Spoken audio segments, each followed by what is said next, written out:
Samyutta Nikaya, SN. Translated by Bhikkhu Bodhi. Sutta Central.net and Suttas.com. 024, SN.9.1-SN.9.14. Part I, the book with verses, Sagatha. Chapter 9 Vanasamayutta, in the woods. SN.9.1 Viveka Sutta, Seclusion. Thus have I heard. On one occasion a certain bhikkhu was dwelling among the Kosalans in a certain woodland thicket. Now on that occasion, while that bhikkhu had gone for his day's abiding, he kept on thinking evil unwholesome thoughts connected with the household life. Then the devata that inhabited that woodland thicket, having compassion for that bhikkhu, desiring his good, desiring to stir up a sense of urgency in him, approached him and addressed him in verses. Desiring seclusion you entered the woods, yet your mind gushes outwardly. Remove, man, the desire for people, then you'll be happy, devoid of lust. You must abandon discontent, be mindful. Let us remind you of that way of the good. Hard to cross, indeed, is the dusty abyss, don't let sensual dust drag you down. Just as a bird littered with soil with a shake flicks off the sticky dust, so a bhikkhu, strenuous and mindful, with a shake flicks off the sticky dust. Then that bhikkhu, stirred up by that devata, acquired a sense of urgency. A monk in the forest lets his mind drift to thoughts of the lay life, but is warned by a local deity. SN.9.2 Sutta, rousing. On one occasion a certain bhikkhu was dwelling among the Kosalans in a certain woodland thicket. Now on that occasion when that bhikkhu had gone for his day's abiding he fell asleep. Then the devata that inhabited that woodland thicket, having compassion for that bhikkhu, desiring his good, desiring to stir up a sense of urgency in him, approached him and addressed him in verses. Get up, bhikkhu, why lie down? What need do you have for sleep? What slumber can there be for one afflicted, stricken, pierced by the dart? Nurture in yourself that faith with which you left behind the home life, and went forth into homelessness, don't come under sloth's control. The bhikkhu. Sensual pleasures are impermanent, unstable, though the dullard is enthralled with them. When he's free, detached among those bound, why trouble one gone forth? When, by the removal of desire and lust and the transcendence of ignorance, that knowledge has been cleansed, why trouble one gone forth? When, by breaking ignorance with knowledge and by destruction of the taints, he is sorrowless, beyond despair, why trouble one gone forth? When he is energetic and resolute, always firm in his exertion, aspiring to attain nibbana, why trouble one gone forth? When a monk falls asleep in the middle of the day, a deity tries to rouse them up. But not all is as it seems. SN.9.3 Ksipagata Sutta, Ksipagata. On one occasion the Venerable Ksipagata was dwelling among the Kosalans in a certain woodland thicket. Now on that occasion, when he had gone for his day's abiding, the Venerable Ksipagata exhorted a certain hunter. Then the devata that inhabited that woodland thicket, having compassion for the Venerable Ksipagata, desiring his good, desiring to stir up a sense of urgency in him, approached him and addressed him in verses. The bhikkhu strikes me as a dolt, who out of season exhorts a hunter. Roaming in the rugged mountains with little wisdom, devoid of sense. He listens but does not understand, he looks but does not see. Though the Dhamma is being spoken, the fool does not grasp the meaning. Even if you would bring 10 lamps into his presence, Ksippa, still he would not see forms, for he does not have eyes to see. Then the Venerable Ksipagata, stirred up by that devata, acquired a sense of urgency. A monk named Ksipagata encounters a hunter in the forest and tries to dissuade him from his violent purpose. But a deity warns him not to waste his time. SN.9.4 Sambahula Sutta, a number. On one occasion a number of bhikkhus were dwelling among the Kosalans in a certain woodland thicket. Then, when they had spent the rains there, after the 3 months had passed, Those bhikkhus set out on tour. Then the devata that inhabited that woodland thicket, not seeing those bhikkhus, lamenting, on that occasion recited this verse. Today discontent appears to me when I see here so many vacant seats. Where have they gone, Gautama's disciples, those splendid speakers rich in learning? When this was said, another devata replied in verse. They've gone to Magadha, gone to Kosala, and some are in the Vajan land. Like deer that roam free from ties, the bhikkhus dwell without abode. When a group of monks leave the forest in which they had been staying, the local deities lament their absence. SN.9.5 Ananda Sutta, Ananda. On one occasion the Venerable Ananda was dwelling among the Kosalans in a certain woodland thicket. Now on that occasion the Venerable Ananda was excessively involved instructing lay people. Then the devata that inhabited that woodland thicket, having compassion for the Venerable Ananda, desiring his good, desiring to stir up a sense of urgency in him, approached him and addressed him in verse. Having entered the thicket at the foot of a tree, having placed nibbana in your heart, meditate, Gautama, and don't be negligent. What will this hullabaloo do for you? Then the Venerable Ananda, stirred up by that deity, acquired a sense of urgency. A deity warns Ananda about getting too involved with teaching layfolk. SN.9.6 Anuruddha Sutta, Anuruddha. On one occasion the Venerable Anuruddha was dwelling among the Kosalans in a certain woodland thicket. Then a certain devata of the Tavatimsa host named Jalini, a former consul of the Venerable Anuruddha, approached him and addressed him in verse. Direct your mind there to that realm where you dwelt in the past. Among the Tavatimsa devas for whom all desires are fulfilled. A former partner of Venerable Anuruddha, now a deity named J.Lin, tries to tempt him with heavenly pleasures. But he has seen a higher happiness. SN.9.7-N.Gadata Sutta, Nagadatta. Thus have I heard. At one time Venerable Nagadatta lived in a stretch of forest in the country of Kosala. At that time, Venerable Nagadatta enters the village too early and returns very late. Then a deity living in that stretch of forest out of compassion, wishing to arouse remorse, approached Venerable Nagadatta. Approaching, said these stanzas. Nagadatta, enter the village, at the right time and return early. Do not associate householders too long, do not share pleasant and unpleasant feelings. I'm afraid, Nagadatta, association with families is the bond. King of death is powerful, do not enter his domains. Then Venerable Nagadatta, made remorseful by the deity, became concerned. When Venerable N.Gadata spends too much time in the village, a deity admonishes him. SN.9.8 Kulagara Sutta, Kulagarani. Thus have I heard.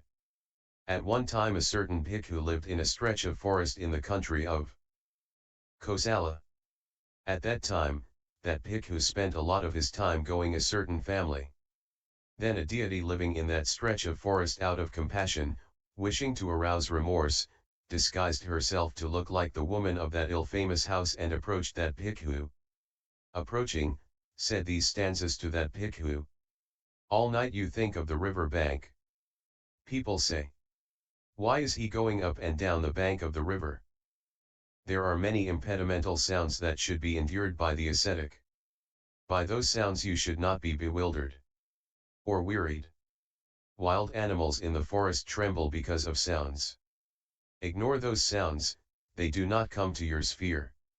A deity becomes concerned of the gossip about a certain monk who had become close with a family in the village. Taking the form of one of the women of the family, she tries to warn him, but he says a true practitioner is not concerned with gossip. SN.9.9 Vahiputa Sutta, Vajan Prince, or Vasali. On one occasion a certain bhikkhu, a Vajan prince, was dwelling at Vasali in a certain woodland thicket. Now on that occasion an all-night festival was being held in Vasali. Then that bhikkhu, lamenting as he heard the clamor of instruments, gongs, and music coming from Vasali, on that occasion recited this verse. We dwell in the forest all alone like a log rejected in the woods. On such a splendid night as this, who is there worse off than us?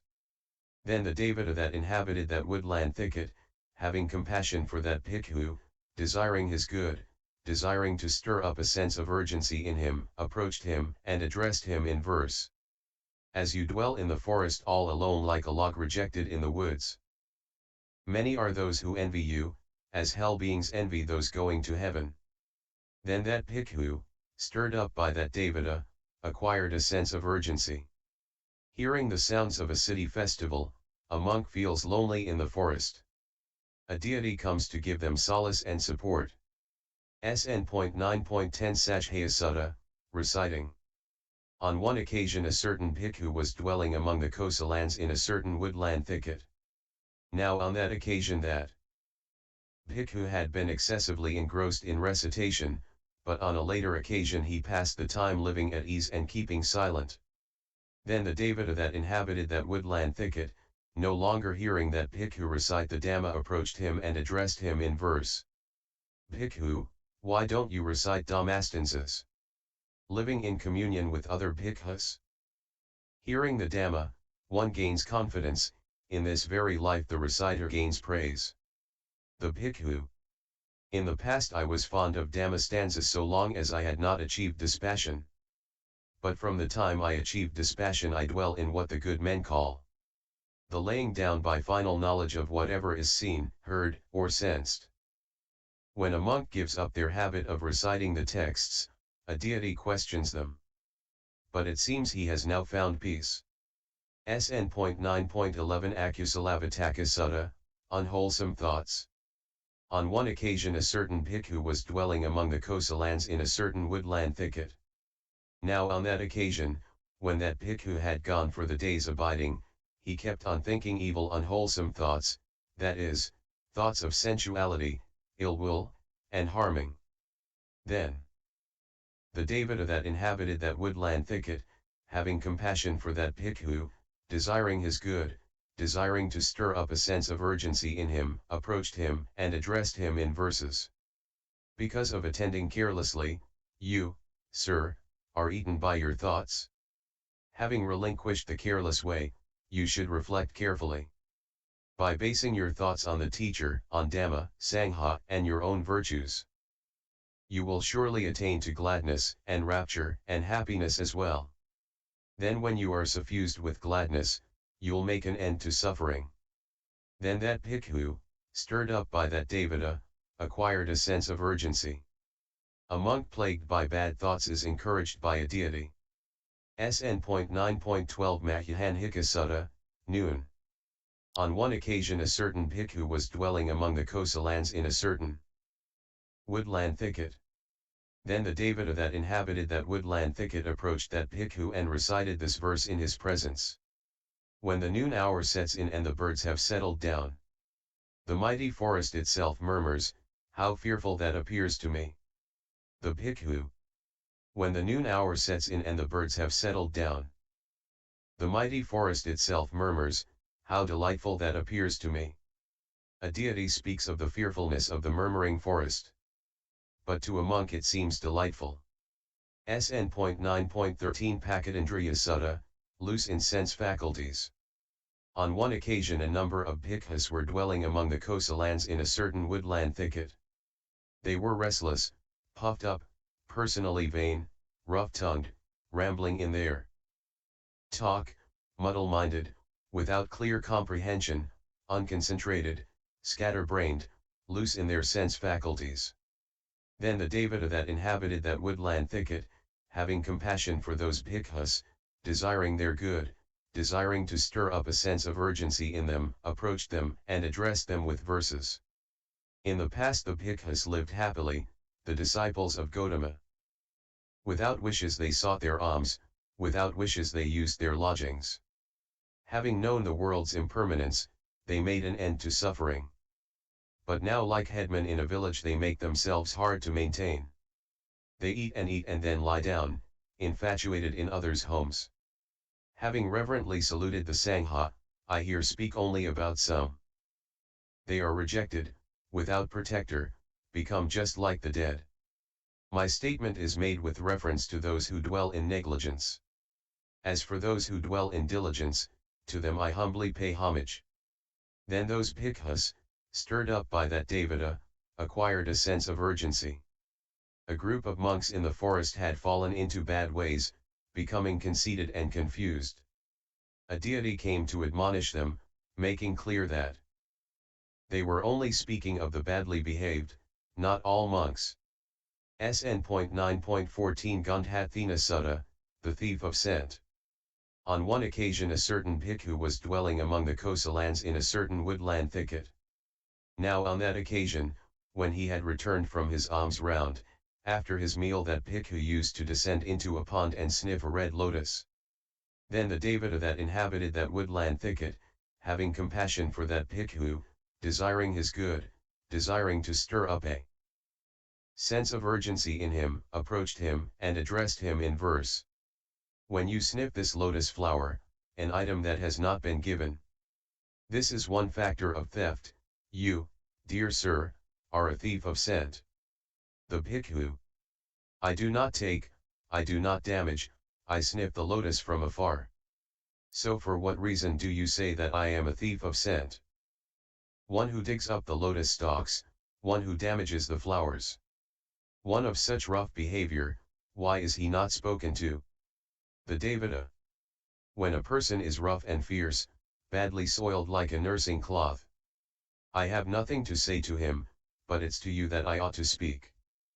For a person without blemish, always in quest of purity, even a mere hair's tip of evil appears as big as a cloud. The bhikkhu: surely, spirit, you understand me, and you have compassion for me. Please, zero spirit, speak to me again, whenever you see such a deed. The devata: we don't live with your support, nor are we your hired servant. You, bhikkhu, should know for yourself the way to a good destination. Then that bhikkhu, stirred by that devata, acquired a sense of urgency. A monk takes a bath in a pond and sniffs a lotus. A deity accuses him of being a thief of scent. For a person living a life of purity, even such a small matter is a cause for concern. References: 1. www.accesstoinsight.org. 2. https://suttatacentral.net. 3. The Connected Discourses of the Buddha, Bhikkhu Bodhi, http://www.suttas.com/chapter-9-vanazamutta-. In the woods.html, and SN.024.